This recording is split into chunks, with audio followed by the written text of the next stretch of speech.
can't be serious here. We're a brand new channel, focus on artists and different outlooks and just random.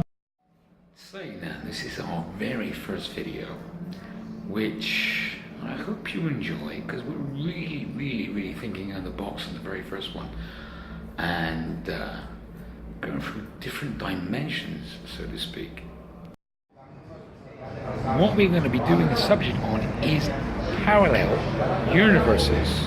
Yes, parallel. I've had a pint now, well, a couple of pints, so maybe it's not so easy for me to say, but the idea of a parallel universe where there is another world in a different dimension, different from ourselves. I have a very interesting story, an interesting thing to talk about on this. So anyway, this parallel universe is one story I picked up on. A true story about a friend who one day went to go and see his mate in Arizona. Actually, to be fair, it might not actually be Arizona.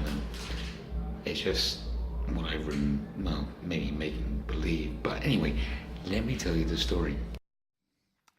So, here's the story. Story by a guy called James Richards. Not his real name, he's apparently hiding it from, hiding it because whatever. But here's the story, in his own words, which he's written on his website. The following is actually an account of my experience of recently. Because of the nature of what has happened, I must remain anonymous until I feel it's safe to reveal my real name. So now you can refer to me as James Richards. Got that? James Richards. On September the 9th, 2009, I experienced something I still am having trouble believing happened to me. I came into possession of a cassette tape containing a Beatles album that was never released. By the way, guys, I know I have a quiff. I know I'm a bit tipsy, but that's all part of the fun.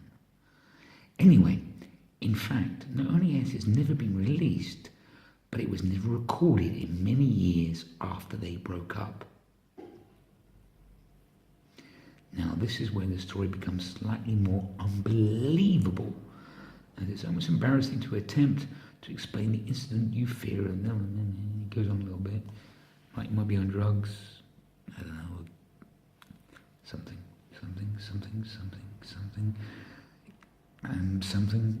He lives in Livermore. He had a dog with him at the time of September the 9th, was driving, and he was visiting a friend. Okay, not Arizona, right, I mean, I was wrong. Going somewhere, and then he took a U-turn around about 2 p.m. and anyway, cut long story short, he then went into a time zone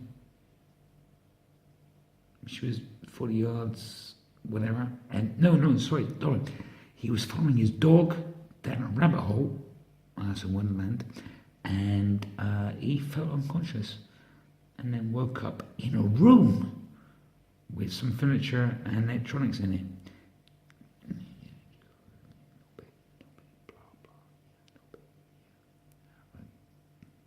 There's no window. No, it wasn't near a window. Anyway,